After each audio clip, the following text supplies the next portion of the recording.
Welcome to the Lara Jane Layton Show. This podcast is for you, the person who keeps putting others first. Your self-talk has held you back. You no longer need to take a second seat. Let's explore ways to overcome self-doubt. You can silence that inner bully voice and achieve your full potential. Here's your host, Lara Jane. Hello again, listeners. I have a new friend with me, and her name is Jeanette. And if I got that wrong, she's going to correct me. So welcome, Jeanette, to the show. And you know, your speaker list of all the things that you could talk about was so extensive and everything that my listener would love to hear. But I think we settled on struggling with self-confidence. Jeanette's information, her bio, how to get a hold of her, and everything about her is in the show notes. So you can just go right there if you want to contact her. But Jeanette, I'm going to turn the time over to you. Teach me how to be okay with my self-confidence. Hello, Lara Jane, and thank you so much for having me here. I'm very excited to be with you today. I always love these conversations. It's great. Oh, I do too. It's all the new best friends around the world. Oh, I know. It's so good, isn't it? Mm. Well, how to be self-confident? Well, I think the biggest mistake that people think about confidence is that somehow they have to grab it from somewhere out there. It's out there somewhere for them to grab, and they say, where can I get that from? Where can I get this confidence from? But actually, self-confidence is really that inner trust in yourself that you predominantly get that you can move forward because you've got certainty around certain aspects in your life that you know. As long as you know and trust yourself, then you can move forward. You can experience yourself with ease and flow. And it's one thing to say that, but it's another thing to actually do it. It takes something to be able to be confident in ourselves. Yeah. But when we're confident, we're able to find the resources to move forward. So, yeah.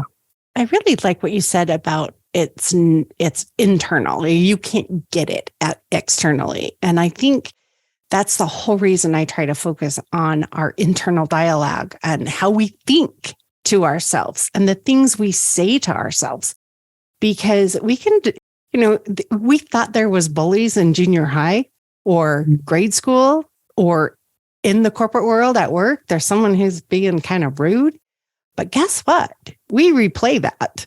And all of a sudden we're thinking that they're right. And we wonder instead of just rephrasing it and knowing they're just having a bad day or they were still young and didn't know the difference, So I really like that because it does come from inside and how we treat ourselves. Definitely. And I think the thing about confidence is that we as a society have learnt so much to trust things external to us, to actually look at what's happening on the outside of us and say, oh, that person's better than me, or that person knows more than me. But when we do that, what we're typically doing is undermining our own uniqueness. We're not tuning in to who we are as a human being that is so unique to anybody else on this planet. And we're trying to match something that we're seeing that gives us this information that, oh, it's better to be like that, because if I'm like that, then I'll be good enough.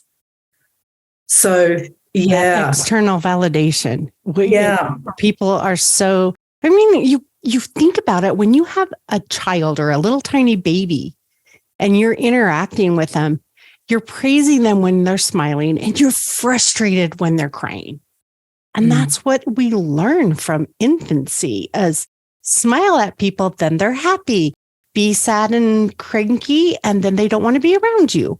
And so that's so inbred that those external triggers hit us, that it's hard to be authentic and to I'm having a bad day. I think we were talking and someone says, how are you doing? And do you want the answer fine? Or do you want to know it's being a bad day?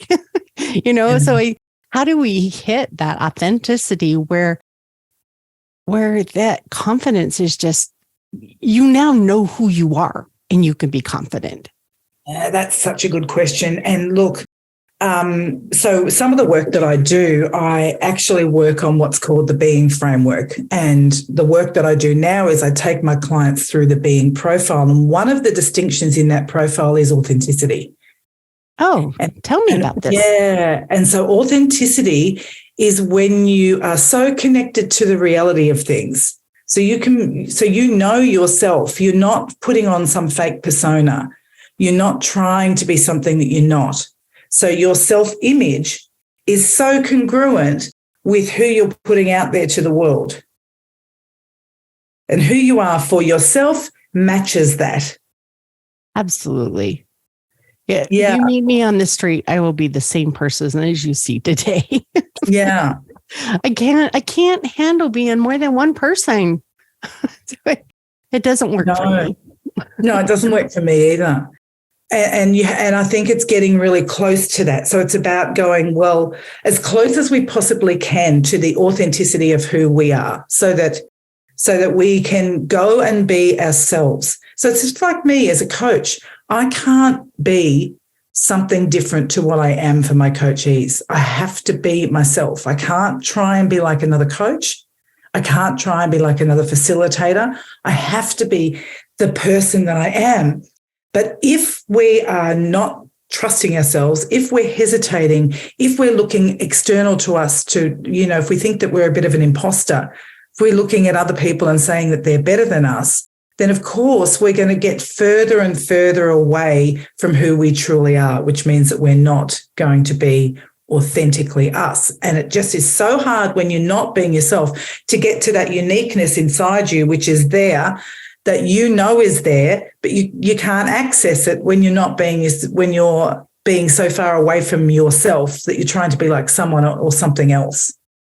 You can't be a good somebody else. You can only be a good you. Yeah.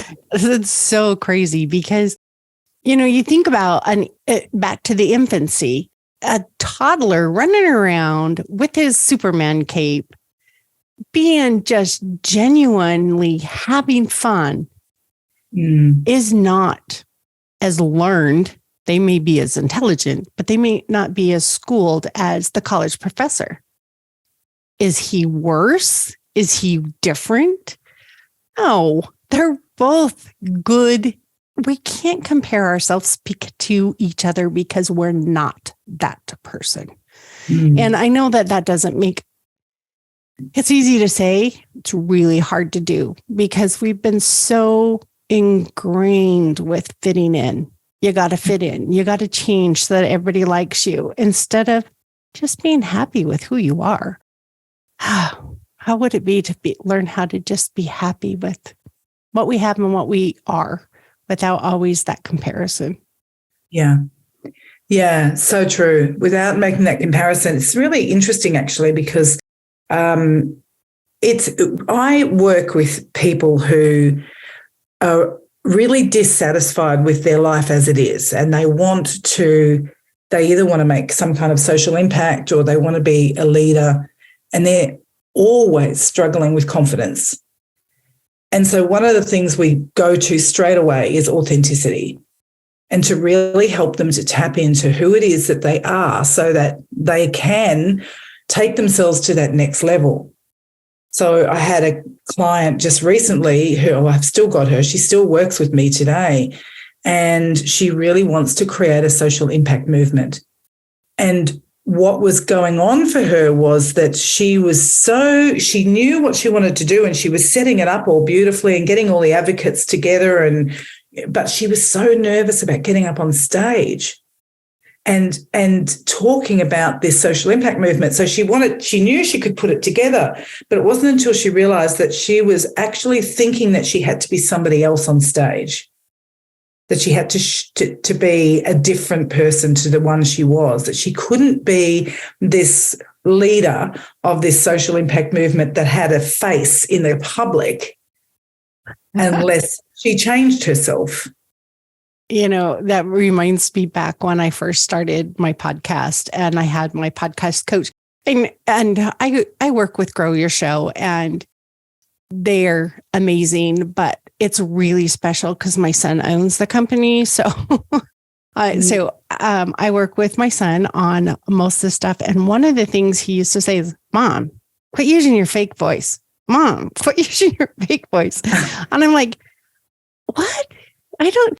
But in the corporate world, I was always trained to, when I'm speaking on the phone, to make sure that you're very articulate and because you can't always tell. And so you kind of slow down. And I've had to force myself to quit being that person, because it doesn't matter. I mess up my words all the time. And I go, I hope they still listen to the podcast. Oh, yeah. Because you're going off the cuff instead of this script. And I am no longer making fun of newscasters who screw up their words. I get it. And so I think what's really important with that is to just to look at who it is that you think you believe you have to be, and then match that. So this is the work that we did together, is who is it that you think that you believe that you have to be? And if you believe that you have to be somebody that looks outgoing or looks like they're an extrovert, and then you're not that, then you're not going to be true to you. That in itself is inauthentic, because that's not the reality. You cannot connect to who you are by trying to be someone you're not. But so many of us were raised to be a certain way, to follow the dreams and the paths of our parents, and maybe the religion or just this is what you are supposed to do. And they call it the black sheep. Some of us have broken away and just said, hey, that doesn't work for me. And so I'm doing my own path. And that's probably hard for the parent. But, when you can do that and learn your own path, that's the hard part, is for, let's pretend like everybody moves out at 18 or 20. For 20 years, someone has been telling you how. And now you need to figure out who you are and the path you want. Yeah. And I think coaching is really critical if you can't naturally just figure that out, because a lot of us are so used to people pleasing. Yeah, well, that's right. We do. We people please.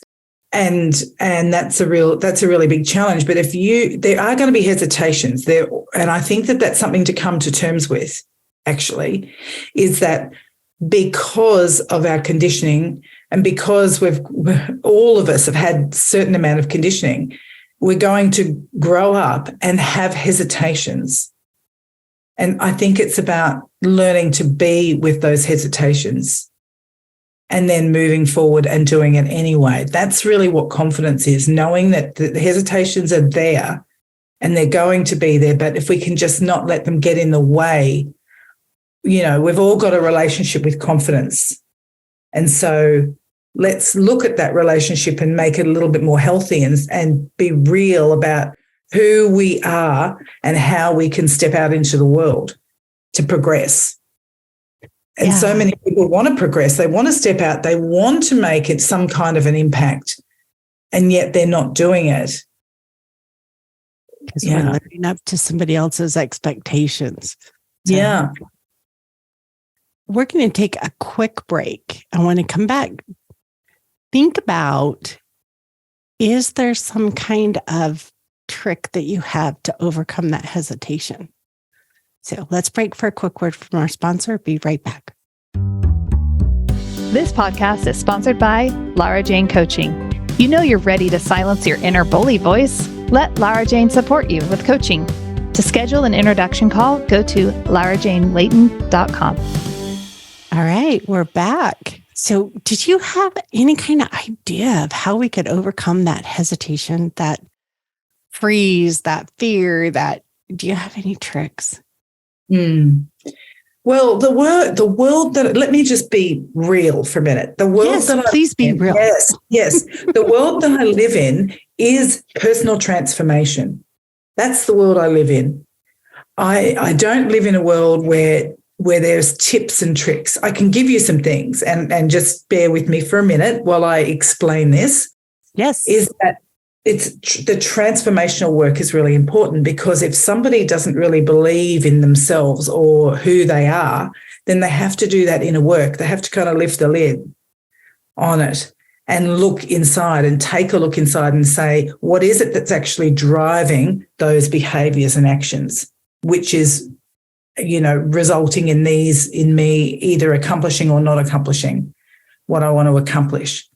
So if I can say it this way, lift the lid and have a look and see what it is. If you're sitting there judging yourself against somebody else, then start to think about how you can get closer to who you are by really looking at yourself and being real. Get real with yourself. I think that's a lot of the time we're not being real with ourselves.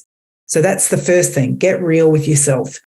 And then expand that to looking out to the world and seeing who, just have a look around you and see who is real and what they're doing when they're real.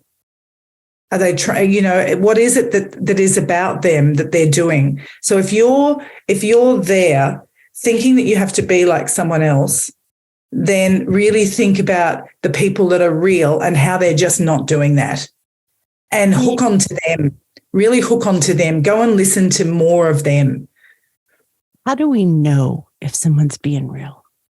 Well, I think it's in the conversation. I think it's look at this conversation that we're having right now.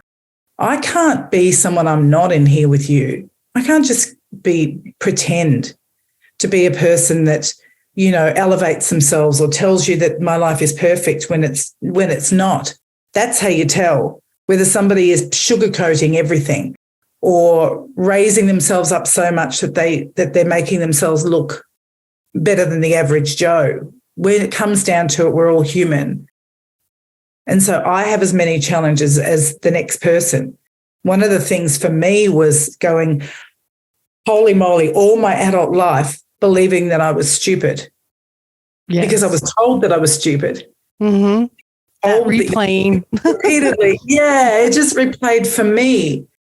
And so even though I had that replaying in my mind over all these years, I still went out and became what other people would consider would be successful.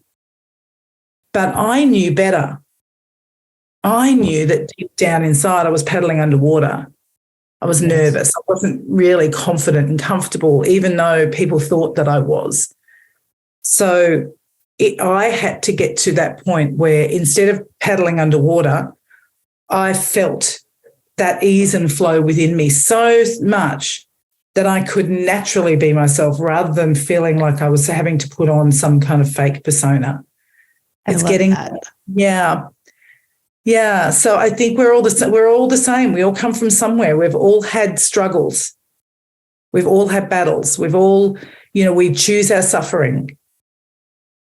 Yeah, we do. And we wallow in the crap we feel like waddling in, and we walk past the stuff that we don't want to. Yeah, absolutely. But I think with confidence, it's really that understanding that you can rely on yourself. Oh, yes. I love that.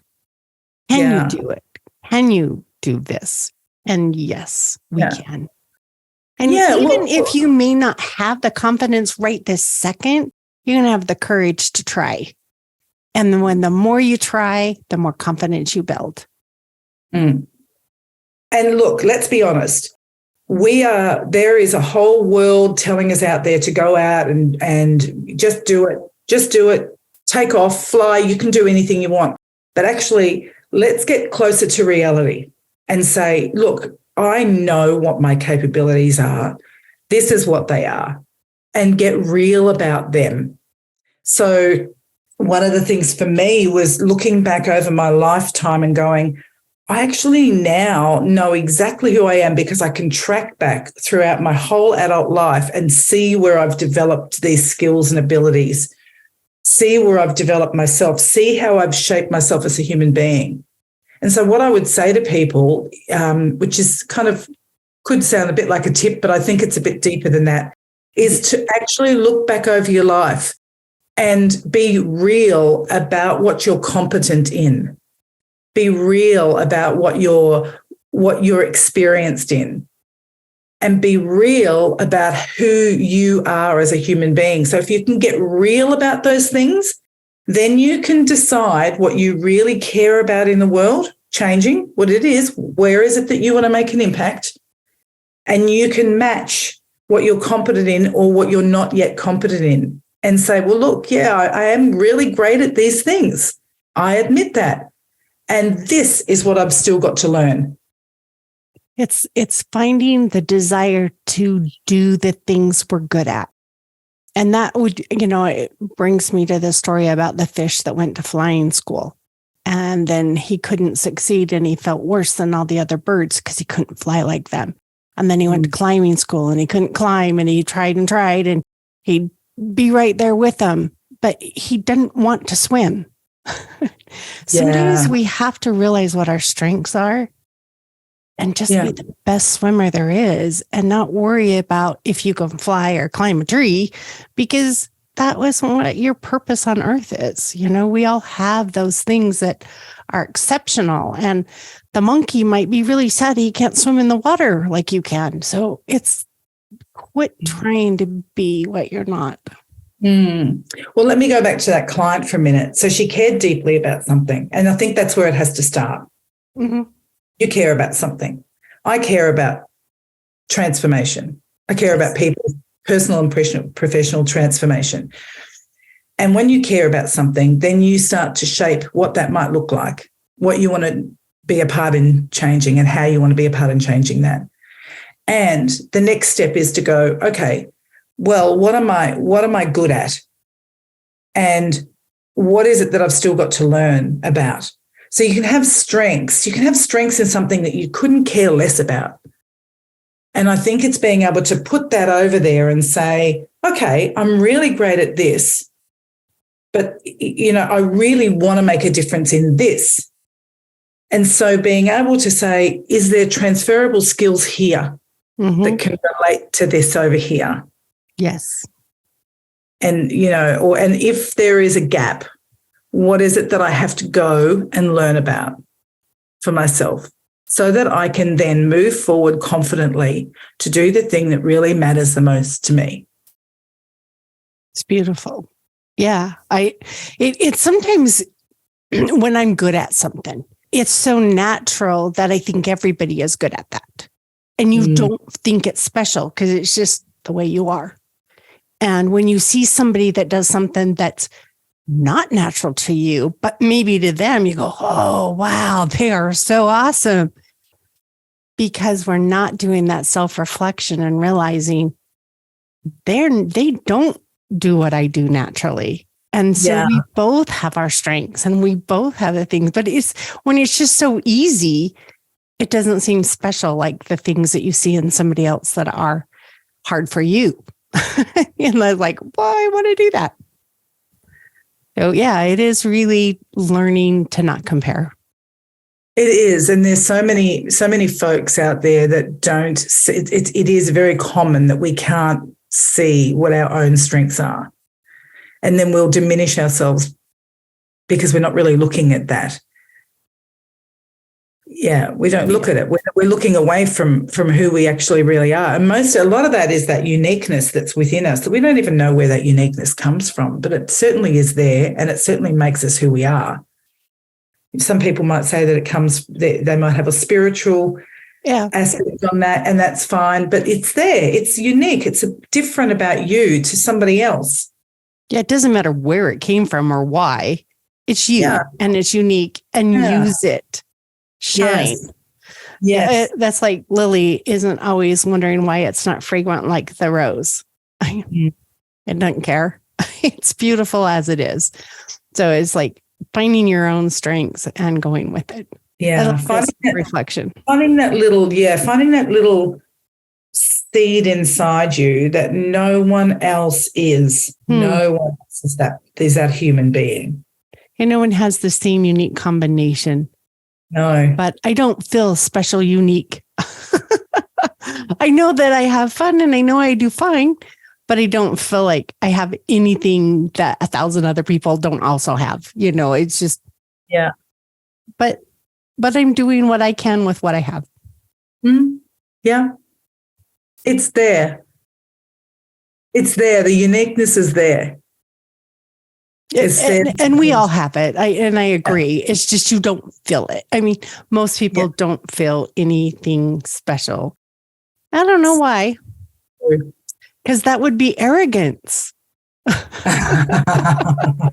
But this is, and I've done a podcast on this. I don't know if it's airing before or after this. Who cares? But arrogance is when you're trying to be better than somebody else. Yeah. Confidence is when you don't care whether you're better or not, you're capable. Yeah. And you can move forward. Yeah, that's right. Yeah. So you're not arrogant if you're confident. If you're trying to put someone down to feel better, that's arrogance. That's arrogance. Yeah. That's a beautiful way of describing it, isn't it? I think so, because you do. When you're starting to get into that confident level and you're starting to try and live it, you start wondering, am I coming off as arrogant? Because I'm telling somebody what I'm good at. Oh, yeah. And it's like all of a sudden, like, I don't want to be braggy.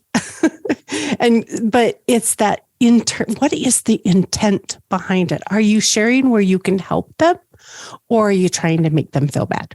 Yeah, I think that's the thing about being confident. If you are really connected to who you are and what you really care about, then you can look into the world and say, this is where I want to make a difference. And you can then be less selfish about that. You can, because being selfish is that deep down inside being very concerned about how you might come across. It's kind of, it might not sound selfish, but actually, if you can take your focus off yourself and look out to the world and say, what do I care about making a difference in? Then you're not just solely focusing on you. You're focusing on the concern that you have. What is it that really matters to you? What do you want to see changed?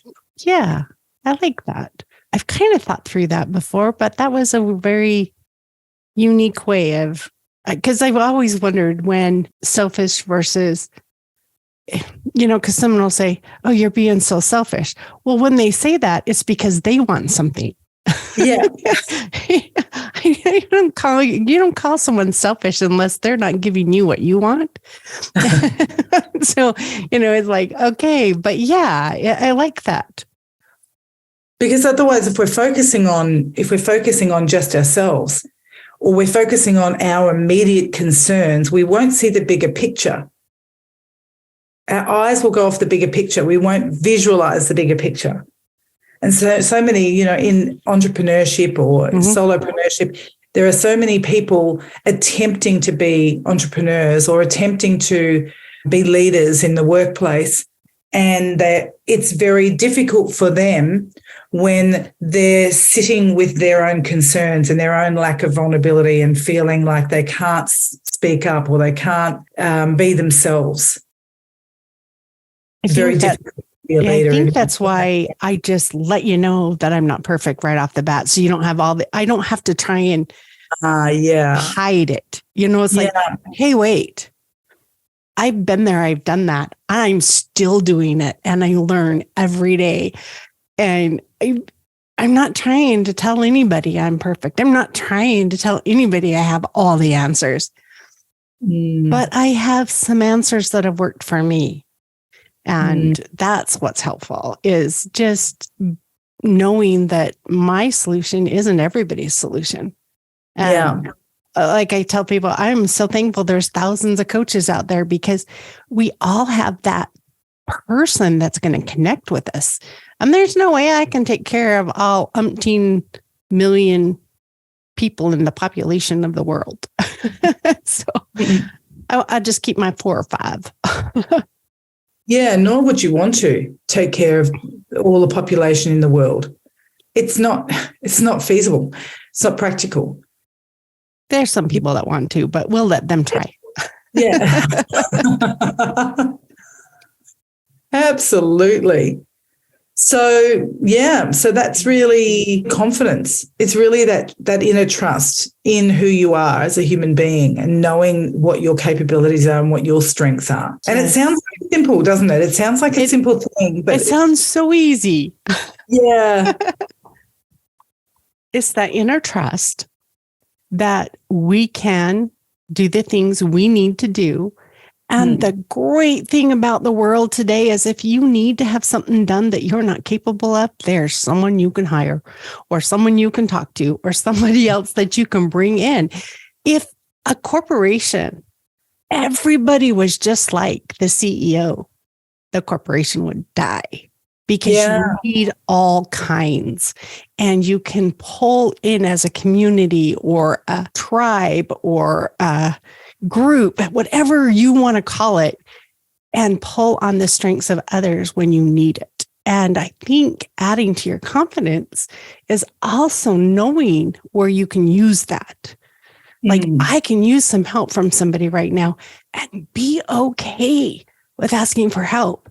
You know, we grew up and our parents were so supportive of us being independent and doing things on our own that we think that's what's supposed to happen.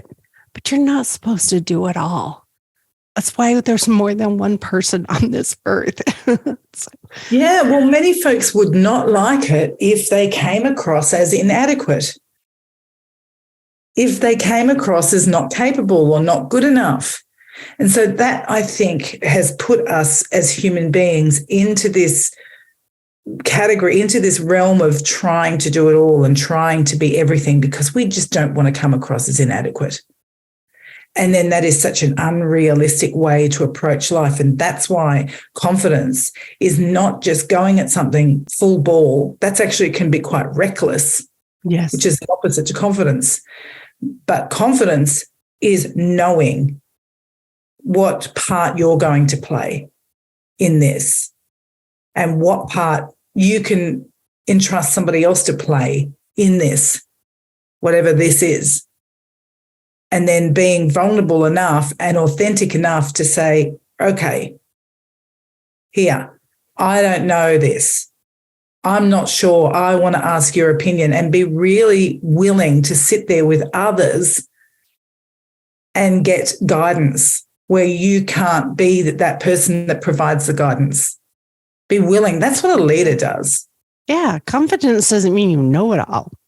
Confidence means you know your strengths, your weaknesses, and how to engage. And doesn't mean you can carry the whole world on your shoulders. It means you can work as a team and that you have people that can fill in on your gaps. So yeah, I'm